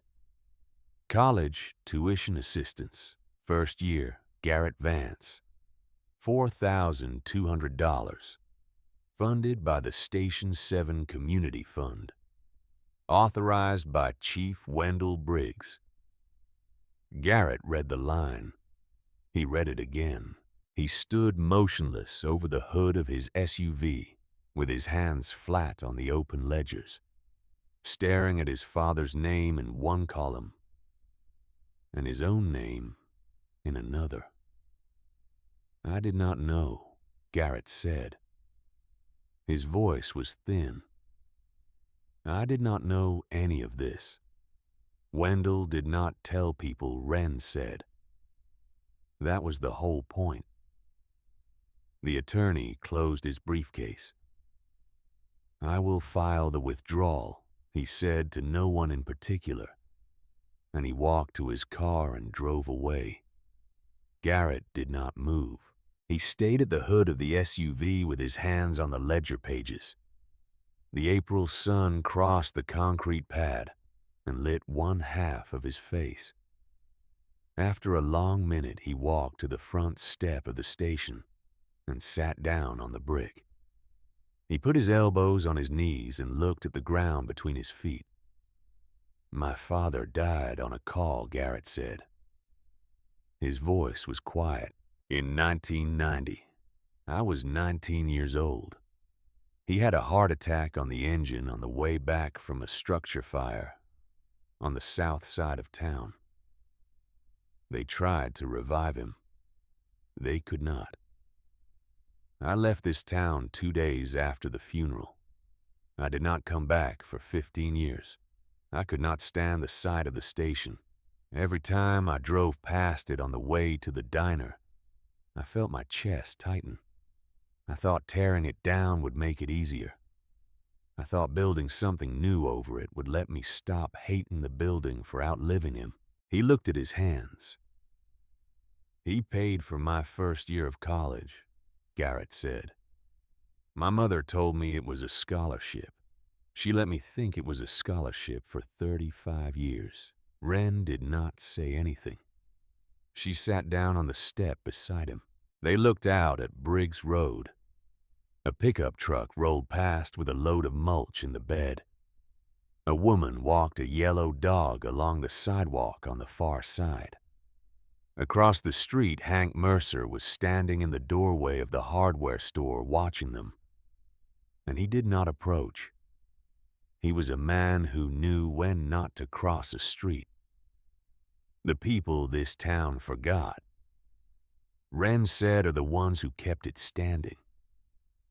Garrett did not answer for a long time. The April light moved across the concrete pad and warmed the brick behind them. Somewhere 2 streets over, a child laughed and a dog barked back. The town went on with the small, steady work of being a town. "What are you going to do with this place?" Garrett asked finally. Wren looked over her shoulder at the station. The bay doors were open. The truck bay was cleared and clean. The hallway behind it led to the rooms where her parents had drilled and trained and served. The office at the back held the chair where Wendell Briggs had sat for 40 years, and the desk where he had written 10 years of letters trying to find her, and the photograph wall where her parents' faces still hung in the gray light. "I'm going to fix it," Wren said. 3 days later, on a quiet Saturday morning, Eleanor brought a small wooden box to the station. She set it on the kitchen counter in the back of the building. She did not say anything. She just looked at Wren and waited. Wren opened the box. Inside, wrapped in tissue paper, was a single audio cassette in a clear plastic case. The handwriting on the label was a hand Wren had not seen yet, but knew at once. Round, careful, slightly slanted to the right. The label read 4 words, "For my daughter Wren." Eleanor's voice came soft from the kitchen doorway. "Your mother recorded it 3 weeks before she died," Eleanor said. "She brought it to our house and asked Wendell to keep it safe. She said she wanted you to have it when you were old enough. She said she did not know why she wanted to make it. She said she just had a feeling. Wendell put it in the bank lockbox the next morning. I retrieved it yesterday." Wren held the cassette in both hands. "I do not have a way to play it," she said. Eleanor reached into her tote bag and brought out a small portable cassette player with a single set of headphones plugged into the side. She set it on the counter next to the box. She had charged it that morning. She had checked the batteries twice. "I will give you the room," Eleanor said.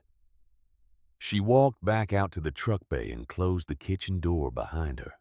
Wren sat down on the floor of the kitchen with her back against the cabinets. She put the cassette into the player. She put the headphones in her ears. She pressed play. For a few seconds, there was only the soft hiss of an old tape moving through the heads. Then her mother spoke. "Hi, sweet girl," May Halloway said. Her voice was light, not high, not soft. Just light the way a person sounds when they are smiling into a microphone. There was a small breath at the end of the greeting, almost a laugh. The kind of breath a woman makes when she is recording something she is not sure how to begin. "I do not really know how to do this," May said. "Your father is at work. You are asleep in the next room. I have a little tape recorder I borrowed from the clinic, and I have about 30 minutes before you wake up. I wanted to make you something. I do not know why. I just wanted to." Wren closed her eyes. She let the tears come. She did not fight them. They moved down her cheeks and dripped onto the front of her sweatshirt, and she did not move to wipe them away. "I love you," Wren May said. "I love you so much it scares me. I did not know it would feel like this. Your father warned me. He told me that the first time I held you, I would understand what he had been trying to tell me for 9 months. He was right. I did not believe him. I have never been more glad to be wrong. You are 6 months old today, May said. You have started laughing at the cat. You have started reaching for your father's beard. You do not like peas. You like the song the radio plays at the gas station on the corner of Sycamore and Birch, the one with the steel guitar. I do not know the name of the song, but I know you like it because you stop crying every time it comes on. I have started driving past the gas station on purpose just to play that song for you. May laughed once. The sound was small and clear. I want to tell you everything she said. I do not know what I want to tell you. I want to tell you to be brave. I want to tell you to be kind. I want to tell you that the world is not always good, but the people in it usually are if you give them a chance. I want to tell you that your father is the best person I know. I want to tell you that the day you were born was the only day of my life that did not feel like ordinary time. I want to tell you that you can come home always no matter what, even if you have been gone a long time. Home is where the people who love you are waiting. She paused. Then she said something else. A small thing. The thing a mother says to a daughter who is sleeping in the next room.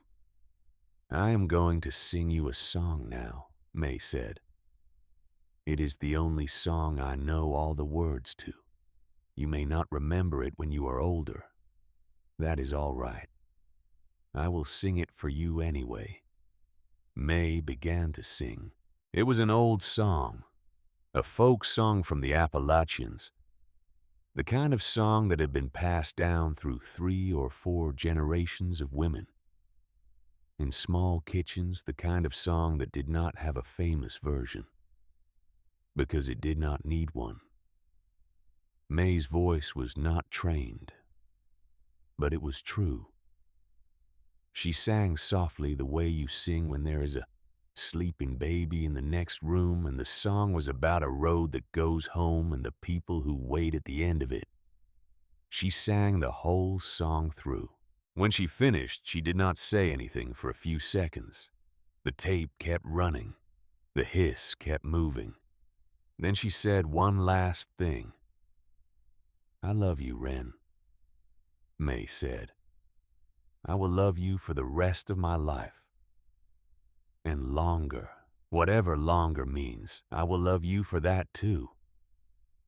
The tape ran out. The little player clicked at the end of the side.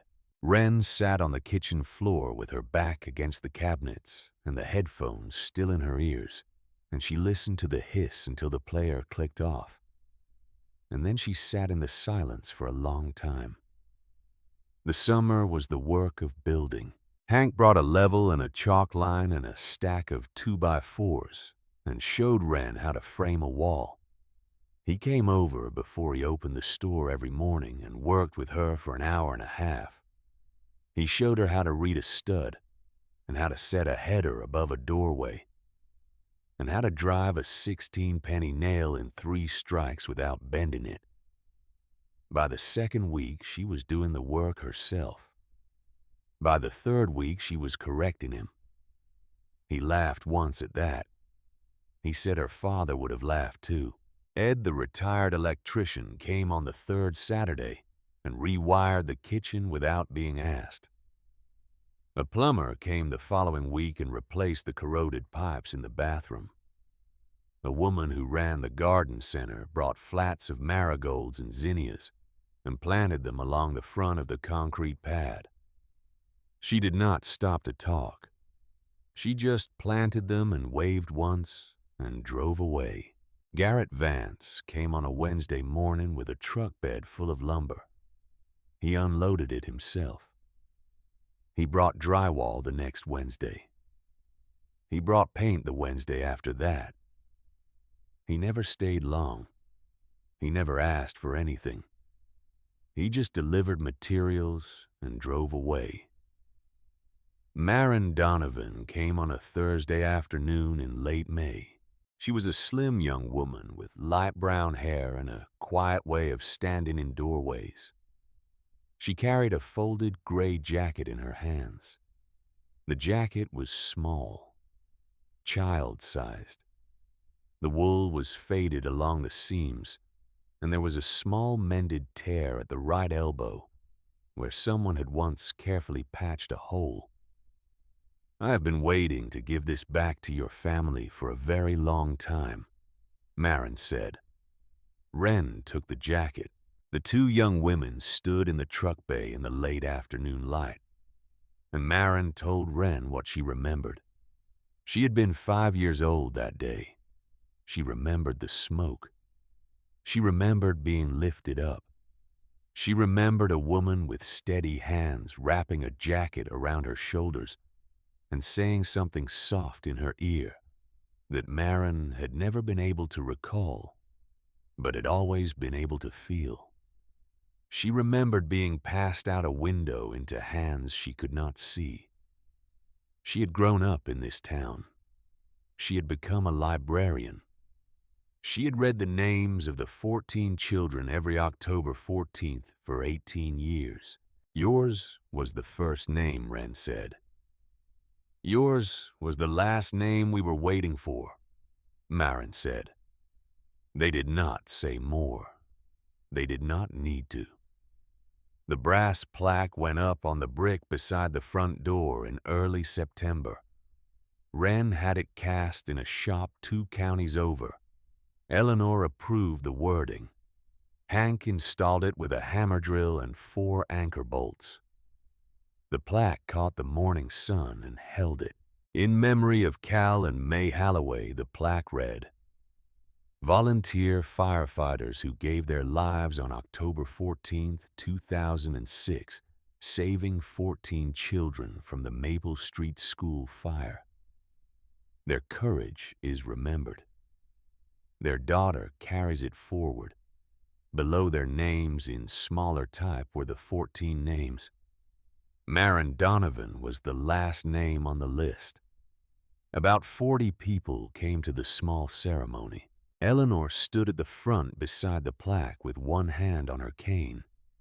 Hank stood at the back with his arms folded. Garrett stood near the curb with his hands in the pockets of a plain blue work jacket. The retired electrician was there. The plumber was there. The woman from the garden center was there. Some of the families the fund had helped over the years were there. Some of them brought small handwritten notes and pinned them to a corkboard Wren had set up beside the door. Each note told a story. Each story was the same story told 40 different ways. Wendell helped us when nobody else would. Maren spoke for the 14. She did not speak for long. She said the names of the children, all 14 of them, one at a time. The way Wren imagined she had been saying them every October for 18 years. When she got to her own name, she paused. "I am one of the 14, Maren said. "I am here because Cal and May Halloway ran into a building that was already on fire.